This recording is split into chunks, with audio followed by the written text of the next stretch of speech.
Welcome back दोस्तों, मैं हूं एमडी सॉल्यूशन और आप देख रहे हैं मेरा YouTube channel Cosmos English classes. तो आज का जो हमारा टॉपिक है वो एक बहुत ही बेहतरीन टॉपिक है जिसमें हम ग्रामर के एक बहुत ही इंपॉर्टेंट टॉपिक को कवर करेंगे। ठीक है, तो शुरुआत करते हैं कि आज का जो हमारा टॉपिक है वो किससे रिलेटेड है। तो आज हम जानेंगे टाइम एंड टेंस के बारे में। टाइम एंड टेंस के बारे में आज हम सीखेंगे। इसके रिगार्डिंग बहुत सारे वीडियोस आने बाकी हैं, इसको बहुत डिटेल में चर्चा करेंगे। आज ये टाइम एंड टेंस के रिगार्डिंग हमारी पहली वीडियो होगी जिसमें हम कुछ बेसिक फैक्ट्स हैं टाइम एंड टेंस के रिगार्डिंग जिसको जानने की कोशिश करेंगे। ठीक है, तो टाइम एंड टेंस को जानने से पहले जैसे कि आप जानते हैं टाइम का मतलब समय होता है, टेंस का मतलब काल होता है। यानी वैसा सेंटेंस जिसे बनाने में या वैसा काम जिसे करने में हमें समय लगता है उसे हम क्या कहते हैं, टेंस बोलते हैं। तो ये डेफिनेशन में हमें ज्यादा डीप जाना नहीं है, हमें इसे कॉन्सेप्ट को जानना है, क्या चीज है, क्या यूजेस है, उसके बारे में सीखनी है। तो हमारा जो आज जो टॉपिक होगा वो टेंस के रिगार्डिंग होगा और प्रेजेंट में टेंस के बारे में हम क्या करेंगे, कवर करेंगे। किसके बारे में कवर करेंगे? प्रेजेंट टेंस के बारे में। और ये प्रेजेंट टेंस का भी पहला टेंस होगा जिसको हम सिंपल प्रेजेंट बोलते हैं। कौन टेंस बोलते हैं? सिंपल प्रेजेंट टेंस बोलते हैं। सिंपल प्रेजेंट टेंस, टेंस को ग्रामर ने 3 हिस्से में क्लासिफाइड किया है। एक आपको ग्रामर ने किया है प्रेजेंट, दूसरा हिस्सा होता है इसका पास्ट और तीसरा होता है फ्यूचर। तो आज जो हम कवर करेंगे वो प्रेजेंट का पहला फॉर्म कवर करेंगे। प्रेजेंट में 4 फॉर्म पढ़ने हैं आपको, पास्ट के 4 फॉर्म्स पढ़ने हैं और फ्यूचर के 4 फॉर्म पढ़ने हैं। तो एक्चुअली में आपको 12 कंप्लीट टेंस पढ़ने हैं। तो प्रेजेंट का पहला क्या है, वो है सिंपल प्रेजेंट। सिंपल प्रेजेंट के बारे में हम क्या करेंगे, आज एक्चुअली में कवर करेंगे। तो सिंपल प्रेजेंट में एक्चुअली हमें कवर करना क्या है उसको जानते हैं। सिंपल प्रेजेंट में हम कवर करेंगे बेसिक स्ट्रक्चर। किसके बारे में जानेंगे? पहला चीज हम जानेंगे बेसिक स्ट्रक्चर के बारे में कि सिंपल प्रेजेंट का बेसिक स्ट्रक्चर क्या होता है। ठीक है, उसके बाद हम इसमें समझेंगे, जब बेसिक स्ट्रक्चर कवर कर लेंगे तो बेसिक ट्रांसलेशन के बारे में हम क्या करेंगे, ट्रांसलेशन के बारे में कवर करेंगे। मींस बेसिक स्ट्रक्चर के बाद हम बेसिक ट्रांसलेशन के बारे में पढ़ाई करेंगे इसमें। ठीक है, तीसरा जो हमारा इसमें यूज है जानना हमें, वो सिंपल प्रेजेंट टेंस का क्या बेसिक यूज है। क्या जानना है, क्या बेसिक यूज है उसके बारे में कवर करेंगे। और चौथे नंबर पर जो हम कवर करेंगे वो होगा आपका एडवांस यूज। क्या यूज? एडवांस यूज, जिसमें आपका कुछ आपको जब भी अगर मान लीजिए आप में से कोई अगर ऐसे बच्चे हैं जो कॉम्पिटिटिव एग्जाम की प्रिपरेशन कर रहे हैं तो उसके लिए इस टॉपिक को जानना बहुत जरूरी है, क्योंकि इसमें एडवांस को भी हम क्या कर रहे हैं, कवर करेंगे। सिंपल प्रेजेंट में हम सिंपली पढ़ के नहीं निकल जाना है बहुत बेसिक चीज को, इसमें एडवांस चीज को भी कवर करेंगे जिसमें आपका बहुत ही रेलेवेंट चीज जानने को मिलेगा। तो 4 चीज में कवर करना है। सबसे पहले हमें बेसिक स्ट्रक्चर को कवर करना है कि सिंपल प्रेजेंट क्या है, इसका बेसिक स्ट्रक्चर क्या है। जब बेसिक स्ट्रक्चर जान जाएंगे तो फिर उसी के हेल्प से हम बेसिक ट्रांसलेशन जानेंगे। फिर बेसिक यूज क्या है, मींस जब आप इंग्लिश में किसी से कम्युनिकेट करते हैं तो सिंपल प्रेजेंट का क्या यूज है, इसके बारे में भी हम क्या करेंगे, आज की वीडियो में जानेंगे। अगर आज की वीडियो में इसका 2 सीरीज में कवर करूंगा, उस नेक्स्ट सीरीज में आपका कवर जरूर आपका हो जाएगा। एडवांस यूज इसका क्या है उसके बारे में जानेंगे। तो आप लिख ले basic structure, basic translation, basic use और एडवांस यूज, ये आप नोट कर ले।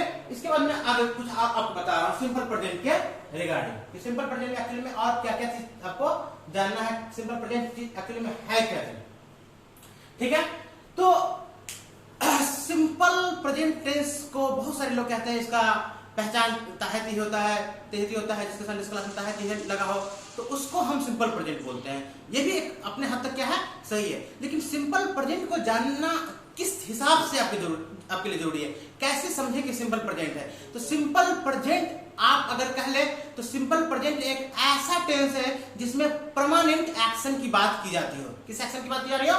परमानेंट एक्शन की बात। वो एक्शन जो पास्ट में भी किया जा रहा था, प्रेजेंट में भी किया जाता है और फ्यूचर में जिस एक्शन को किया जा रहा हो तो उसको हम सिंपल प्रेजेंट बोलते हैं। सिंपल प्रेजेंट का क्या यूज होता है? पर कैसा एक्शन?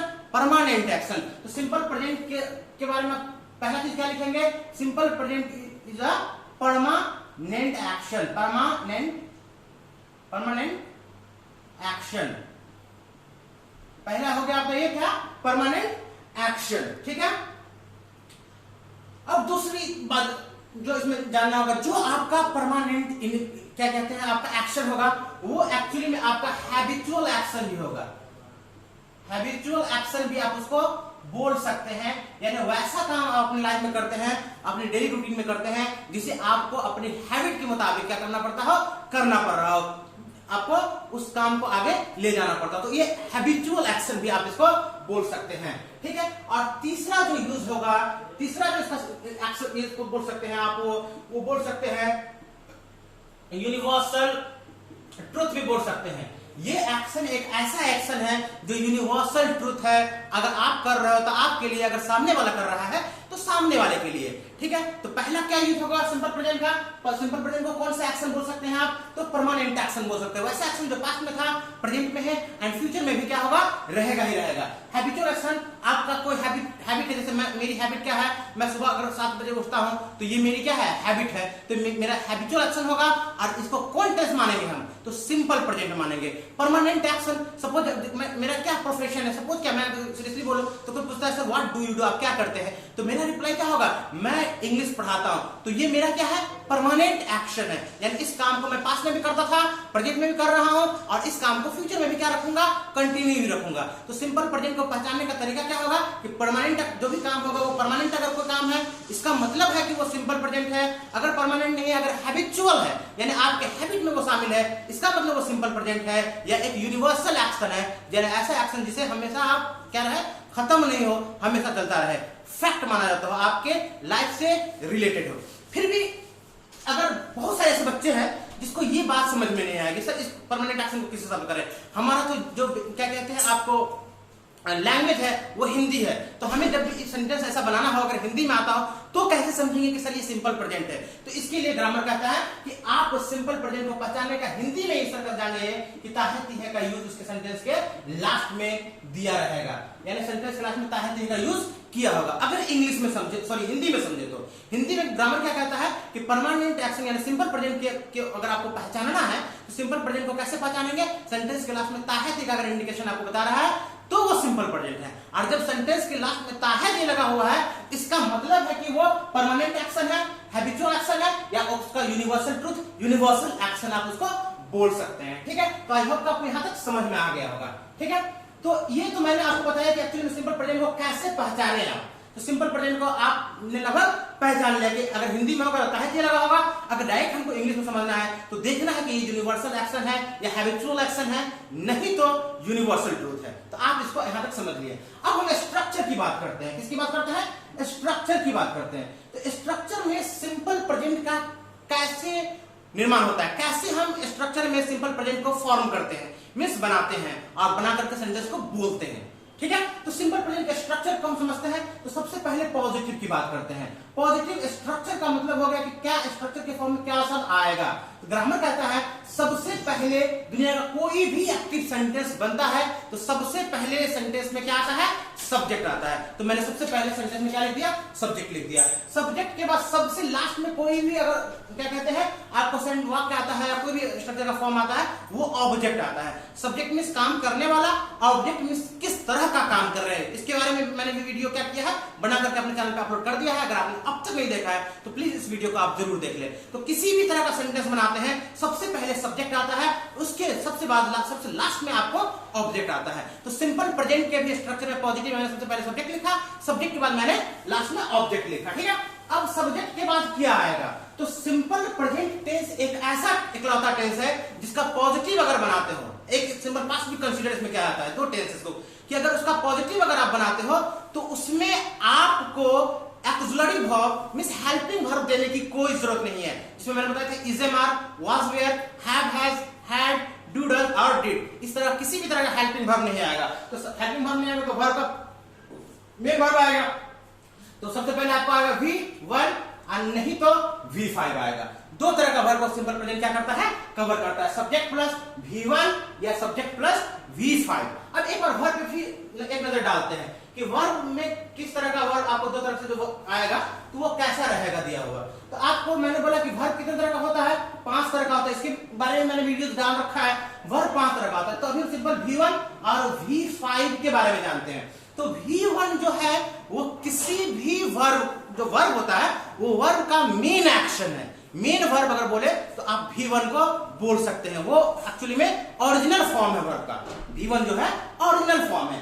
तो V1 से ही आपका V2 बनता है, V3 बनता है, V4 बनता है, V5 बनता है। तो V1 में जैसे सपोज मैंने दिया गो, तो गो हो गया आपका V1। अगर इससे V5 बनाना है तो ग्रामर कहता है आप उसके लास्ट में क्या लगाएं, S या ES का यूज करें, V5 आपका बन जाएगा। तो मैंने गो में अगर क्या लगाऊंगा तो V5 बनेगा, ES लगाएंगे तो क्या बन गया, गोज बन गया। क्या बन गया, गोज बन गया। तो ये गो हो गया आपका V1 और गोज हो गया आपका V5। जैसे मैंने बोला ईट, ईट है आपका V1, लेकिन ईट्स क्या कहलाएगा, V5 कहलाएगा। ठीक है। जैसे मैंने बोला लिसन, LISTEN लिसन, तो इसका V5 क्या हो जाएगा, लिसन्स, LISTENS। तो इस तरह से V1 से V5 बनाते हैं। ठीक है। V1 में आप S या ES जोड़ेंगे उस वर्ब के अकॉर्डिंग जो उस पे सूट कर रहा हो, तो आपका V1 से क्या बन गया, V5 बन गया। तो इस स्ट्रक्चर में हमें क्या जानना है, सिंपल प्रेजेंट के पॉजिटिव में सब्जेक्ट होगा V1, नहीं तो V5 होगा, लास्ट में ऑब्जेक्ट आएगा। अब आप यहाँ पे थोड़े से कंफ्यूज हो सकते हैं कि सर हम V1 का यूज किस सब्जेक्ट के साथ करेंगे और V5 का यूज किस सब्जेक्ट के साथ करेंगे।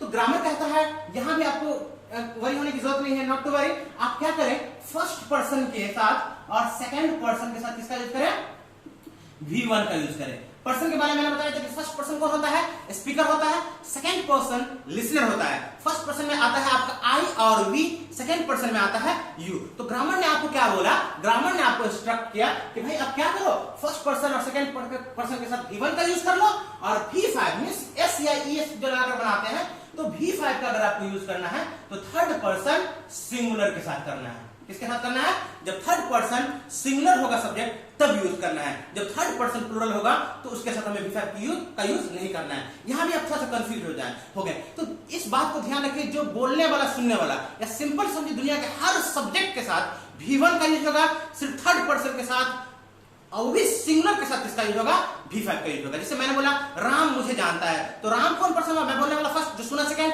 और राम कौन सा पर्सन हो गया, थर्ड पर्सन। तो राम के लिए हम किसका यूज करेंगे, V5 यूज करेंगे। लेकिन जैसे मैं बोलूंगा राम और श्याम मुझे जानते हैं, तो राम एक पर्सन और श्याम एक अलग पर्सन, मिलके कितना पर्सन हो गया, दो पर्सन हो गए, यानी थर्ड पर्सन तो है लेकिन सिंगुलर नहीं, प्लूरल है। तो उसके साथ हमें V5 क्या कहते हैं, V1 का ही यूज करना है। ध्यान रखें, दुनिया के हर इंसान के साथ, पर्सन के साथ V1, सिर्फ थर्ड पर्सन सिंगुलर के साथ V5 का यूज करेंगे। जैसे मैंने लिखा, मैं आपको पढ़ाता हूं, क्या करता हूं, मैं आपको पढ़ाता हूं। बहुत ही बेसिक स्ट्रक्चर जान रहे हैं, बहुत ही बेसिक चीज जान रहे हैं, इसके साथ इसका एडवांस में हम कवर करेंगे। तो मैंने बहुत सिंपल स्ट्रक्चर लिया, मैं आपको पढ़ाता हूं, क्या करता हूं, पढ़ाता हूं। तो ये जो पढ़ाना हुआ, ये कैसा एक्शन है, ये मेरा हैबिचुअल एक्शन होगा, नहीं तो ये परमानेंट एक्शन होगा। जब कोई बंदा किसी को बोलता है कि भाई मैं तुम्हें पढ़ाता हूं, तो ये उससे क्या दर्शाता है कि या तो उसकी हैबिट होगी और नहीं उसका परमानेंट एक्शन होगा, वो हर रोज इस काम को करता होगा, टीचिंग उसकी हॉबीज होगी या टीचिंग उसका प्रोफेशन होगा, तो वो पढ़ाने का काम करता है। अगर वैसे नहीं समझे तो लास्ट में आप किस चीज को समझेंगे कि सेंटेंस के लास्ट में क्या है लगा हुआ है, ताहत यह लगा हुआ है, जिसका मतलब कौन टेंस है, सिंपल प्रेजेंट है। अब इसको स्ट्रक्चर में पुट करते हैं, तो सबसे पहले आएगा कौन, सब्जेक्ट। सब्जेक्ट मींस कौन, काम करने वाला, काम करने वाला बंदा कौन है, मैं है। तो यहाँ पे सब्जेक्ट इसके लिए किसका यूज करेंगे, आई। तो आई के बाद हमें किसका यूज करना है, V1 या V5 का। तो ग्रामर ने आपको पहले इंस्ट्रक्ट क्या किया कि फर्स्ट पर्सन और सेकंड पर्सन के साथ आपको किसका यूज करना है, V1 का यूज करना है। मींस दुनिया के हर इंसान के साथ आपको V1 का यूज करना है, सिर्फ थर्ड पर्सन सिंगुलर को छोड़ करके। तो आई तो फर्स्ट पर्सन है, तो वर्ब क्या होगा, पढ़ाना का इंग्लिश क्या होता है, सिंपल, टीच। तो आप यहाँ पे क्या पुट करेंगे, टीच, आई टीच। लास्ट में क्या आएगा आपका, ऑब्जेक्ट, या इसको अदर वर्ड भी आप बोल सकते हैं, इसको कॉम्प्लीमेंट बोलते हैं। तो लास्ट में आपको आएगा ऑब्जेक्ट। ऑब्जेक्ट का मतलब होता है कि आप किस तरह का काम करते हैं। तो मैं आपको पढ़ाने का काम करता हूं, तो आप क्या हो जाएगा, ऑब्जेक्ट हो जाएगा। तो यहाँ पे इसका सेंटेंस क्या बना, आई टीच यू। ठीक है, अब होप आपको समझ में आ गया होगा। फिर दूसरा एग्जांपल देते हैं, पॉजिटिव का ही दूसरा एग्जांपल देते हैं। जैसे मैंने बोला, वह मुझसे इंग्लिश में, वो मुझसे इंग्लिश में बात करता है। क्या करता है, वो मुझसे इंग्लिश में बात करता है। तो हो सकती है वो उसका परमानेंट एक्शन होगा, जब भी मिलता होगा मुझसे इंग्लिश में बात करता होगा, या उसकी हैबिट होगी, है ना, या यूनिवर्सल फैक्ट होगा, उसको दूसरे लैंग्वेज आ नहीं रहा होगा तो बंदा इंग्लिश में ही बात करता है। वैसे भी नहीं पहचाने तो आप किससे पहचानेंगे, ताहत से पहचानेंगे। बार बार कर रहा हूं कि अगर हिंदी से अगर आपको इंग्लिश समझना है तो ताहत के सेंस में आप क्या करेंगे, इसको समझ जाएंगे। वह मुझे मुझसे इंग्लिश में बात करता है। देखिए लास्ट में क्या आता है कि है, अब सेंटेंस में सबसे पहले क्या आएगा, सब्जेक्ट। सब्जेक्ट कौन है, ही, वह सब मुझे जानता है, वह मुझसे इंग्लिश में बात करता है। तो मैं बोला वह मुझसे इंग्लिश में बात कर रहा है, मैं बोलने वाला कौन पर्सन, फर्स्ट पर्सन। आपको बोला, आपने मेरी बात को सुना, सेकंड पर्सन। अब मैं क्या कह रहा हूं, वह मुझसे इंग्लिश में बात करता है, तो मैं किसी पर्सन की बात कर रहा हूं, तो जिस पर्सन के बारे में बात किया जा रहा हो वो थर्ड पर्सन कहलाएगा। और वह थर्ड पर्सन सिंगुलर है कि प्लूरल है, तो आप इसको बहुत बेहतर समझ सकते हैं कि थर्ड पर्सन क्या है, एक व्यक्ति है, तो ही के साथ क्या आ जाएगा आपका V5 आ जाएगा। थर्ड पर्सन सिंगुलर के लिए किसका यूज करेंगे, V5 का। वह मुझसे इंग्लिश में बात करता है, तो बात करना का इंग्लिश क्या होता है, वर्ब टॉक। लेकिन थर्ड पर्सन क्या है, सिंगुलर है, तो V5 बनाना है मुझे। देख रहे हैं क्या बनाना है, V5 बनाना है। तो हम क्या लास्ट में लगाएंगे, S लगाएंगे, तो क्या होगा, ही टॉक्स। टॉक्स के बाद ग्रामर का एक प्रीपोजिशन आता है टू। ही टॉक्स टू, किससे बात करता है, ऑब्जेक्ट कौन है, किस तरह काम करता है, तो मुझसे इंग्लिश में बात करता है, तो आई का ऑब्जेक्ट क्या होता है, मी। तो मैं यहाँ पे क्या दे दूंगा, ही टॉक्स टू मी। तो आई होप कि आपको पॉजिटिव का जो स्ट्रक्चर है और उसको कैसे ट्रांसलेट करते हैं ये समझ में आ गया होगा। पॉजिटिव का स्ट्रक्चर होता है सब्जेक्ट प्लस V1 या V5 प्लस ऑब्जेक्ट। सब्जेक्ट अगर फर्स्ट पर्सन होगा, सेकंड पर्सन होगा या दुनिया का हर पर्सन होगा, उसके साथ हम V1 का यूज करेंगे, सिर्फ थर्ड पर्सन सिंगुलर को छोड़ के। लास्ट में ऑब्जेक्ट आपका आएगा। अब हम नेगेटिव की तरफ चलते हैं, ठीक है। उसके बाद इसका बेसिक क्वेश्चन समझेंगे, फिर एडवांस में हम चर्चा करेंगे। तो आज के इस टॉपिक में तो कंप्लीटली इसके बारे में कवर नहीं कर सकते हैं। इसका जो दूसरा वीडियो आएगा, आपको दूसरा सीरीज लेकर के आऊंगा मैं, उसमें एडवांस के बारे में बात करेंगे, जिससे आपका कॉम्पिटिटिव लेवल का क्वेश्चन कैसे पूछता है वो भी इंशाल्लाह आपका कवर हो जाएगा, ठीक है। तो अब हम इसके नेगेटिव के बारे में बात करते हैं।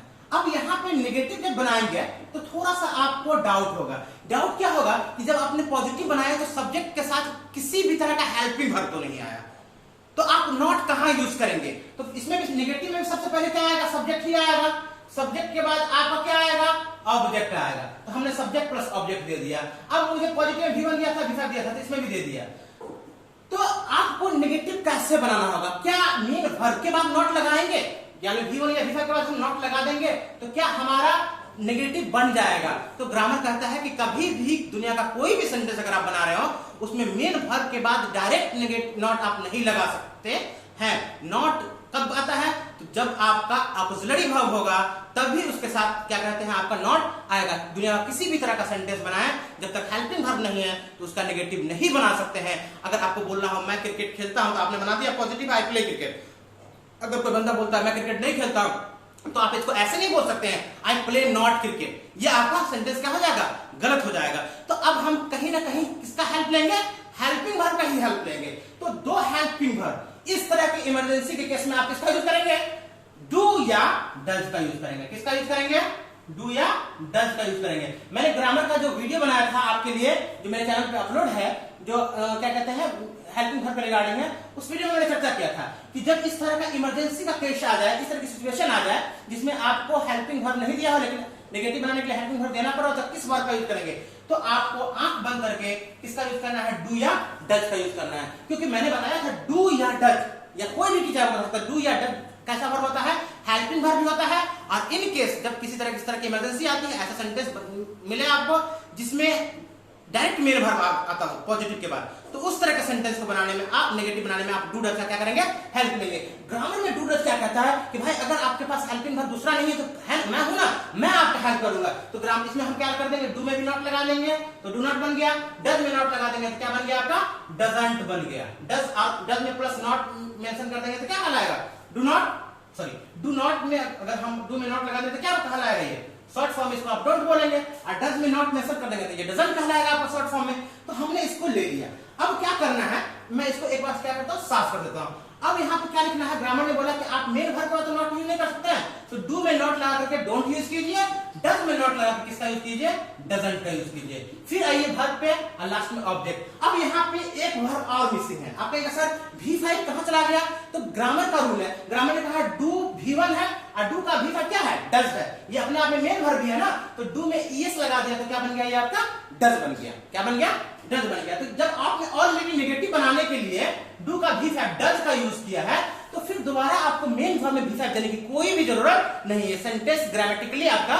इनकरेक्ट हो जाएगा, गलत हो जाएगा, फिर आप ग्रामेटिकली मिस्टेक कर जाएंगे। तो जब आप नेगेटिव बना रहे हो और डू डज का यूज कर रहे हो तो आपको V5 देने की जरूरत नहीं है। फिर आपके पास दो ऑप्शन है कि हम डोंट का यूज करें या डजंट का यूज करें। तो यहां भी ग्रामर ने आपको क्लियर कर दिया कि फर्स्ट पर्सन और सेकंड पर्सन के लिए आप डोंट का यूज कीजिए और थर्ड पर्सन सिंगुलर के लिए, इसके लिए थर्ड पर्सन सिंगुलर के लिए डजंट का यूज कीजिए। फिर आपको क्वेश्चन होगा सर पॉजिटिव में भी आपने V5 बताया तो V5 किसके लिए, थर्ड पर्सन सिंगुलर के लिए, नेगेटिव में भी डजंट थर्ड पर्सन सिंगुलर के लिए। तो थर्ड पर्सन अगर प्लूरल होगा तो किसका यूज करेंगे? तो यहां पे आपको चिंता करने की जरूरत नहीं है। ग्रामर कहता है थर्ड पर्सन प्लूरल होगा तो भी आप इसका यूज करें, डोंट का ही यूज करें। थर्ड पर्सन किसके लिए?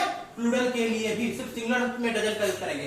यानी आप इसको आप अपने उंगली पर समझ लें कि जब फर्स्ट पर्सन सेकंड पर्सन या दुनिया का कोई भी पर्सन होगा अगर उसकी नेगेटिव बनानी पड़ रही हो तो आप डोंट का यूज करेंगे, सिर्फ थर्ड पर्सन सिंगुलर को छोड़ करके। थर्ड पर्सन सिंगुलर में आप इसका यूज करेंगे, डजंट का यूज करेंगे। ठीक है, अब मैं एक एग्जांपल देता हूं। जैसे मैंने बोला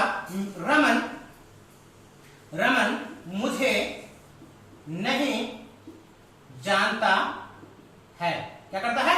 रमन मुझे नहीं जानता है। लास्ट में देखा आपको क्या लगा हुआ है? उसका परमानेंट एक्शन है, हैबिचुअल एक्शन है।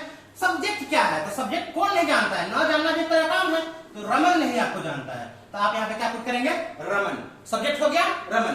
अब आपने बोला सामने वाले को कि रमन मुझे नहीं जानता है तो आप बोलने वाले फर्स्ट पर्सन, जो सुना वो सेकंड पर्सन। बात किसकी कर रहा है? कोई थर्ड पर्सन रमन की बात कर रहा है। तो रमन देखना है कि रमन सिंगुलर है या प्लूरल है। तो रमन आपका क्या है? प्लूरल है, सॉरी सिंगुलर है। तो रमन के साथ आप किसका यूज करेंगे? डोंट का यूज करेंगे या डजंट का यूज करेंगे? कहां देख रहे हैं आप? रमन के साथ किसका यूज करेंगे? डजंट का यूज करेंगे। तो आप यहां पर क्या पुट कर देंगे?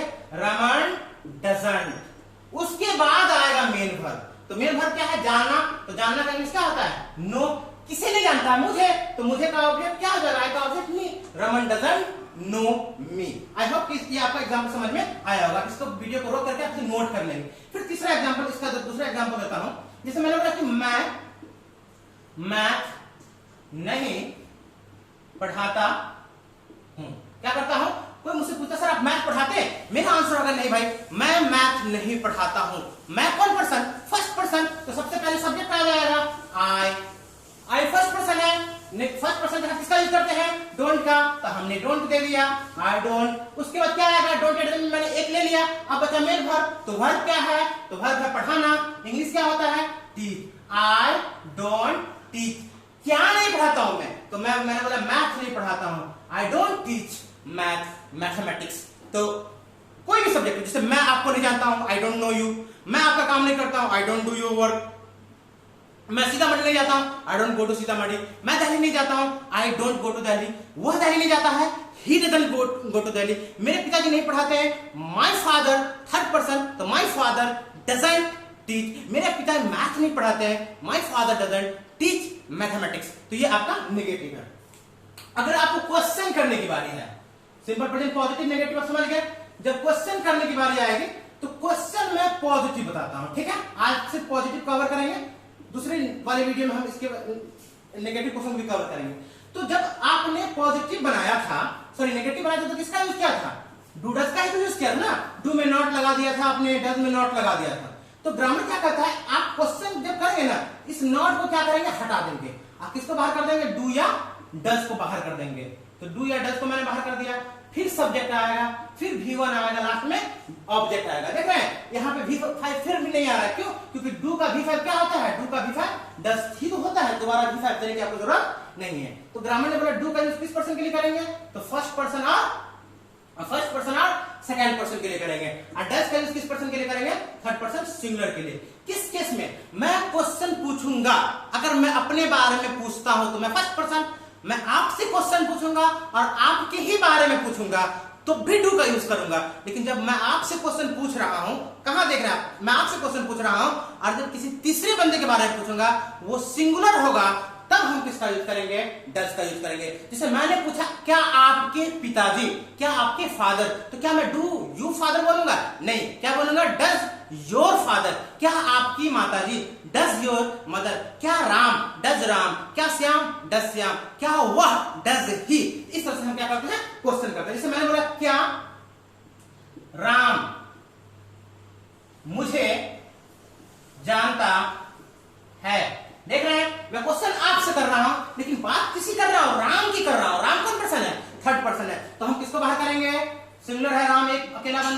तो डज को मैंने बाहर कर दिया। डज सब्जेक्ट क्या है? राम है, तो यहां पे मैंने क्या दे दिया? राम। डज राम। उसके बाद क्या आएगा? वर्ब। वर्ब क्या है? जानना। इंग्लिश क्या होता है? Know. Does Ram know. Object क्या है? किसे जानता है? मुझे। तो डज राम नो मी। आपका क्वेश्चन होगा यस सर, राम आपको जानता है, तो आपका आंसर पॉजिटिव है कि नेगेटिव है? आपका आंसर पॉजिटिव है। स्ट्रक्चर क्या पढ़ा है? सब्जेक्ट प्लस V1 या V5 प्लस ऑब्जेक्ट। राम मुझे जानता है, तो सब्जेक्ट हो गया राम। कौन पर्सन? तो थर्ड पर्सन। तो V1 का यूज करेंगे या V5 का? तो आप कहेंगे सर V5 का यूज करेंगे, तो क्या हो जाएगा? राम नो का V5 हो जाएगा। नोज किसे जानता है? मुझे। तो राम नोज मी। राम अगर बोलूंगा कि राम मुझे नहीं जानता है, तो राम थर्ड पर्सन। तो राम डोंट या डजंट, तो आप कहेंगे सर डजंट, क्योंकि थर्ड पर्सन सिंगुलर के साथ किसका लगता है यूज होता है? डजंट का यूज होता है। राम डजंट नो मी। ठीक है। अगर आपसे मैं क्वेश्चन किया, पूछा क्या आप, क्या पूछा आपसे? क्या आप क्रिकेट खेलते हैं? क्या करते हैं? क्या आप क्रिकेट खेलते हैं?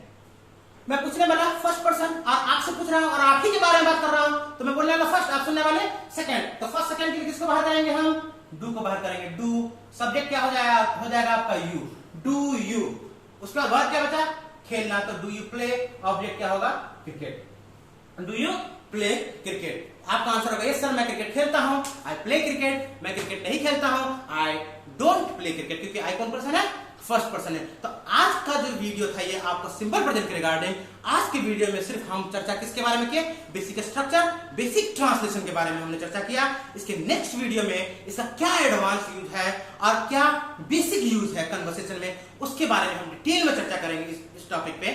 ठीक है। तो आपको ये वीडियो कैसा लगा? जाते जाते मैं आपसे ये पूछना चाहता हूं कि आपको ये वीडियो कैसा लगा, आप मुझे कमेंट बॉक्स में बताना ना भूलें। अगर आप मेरे चैनल पे नए हैं तो प्लीज सब्सक्राइब करके बेल आइकन दबा दें। फिर आपसे नेक्स्ट वीडियो मुलाकात होगी। तब तक के लिए नमस्कार, आदाब, सलाम, thank you, love you all.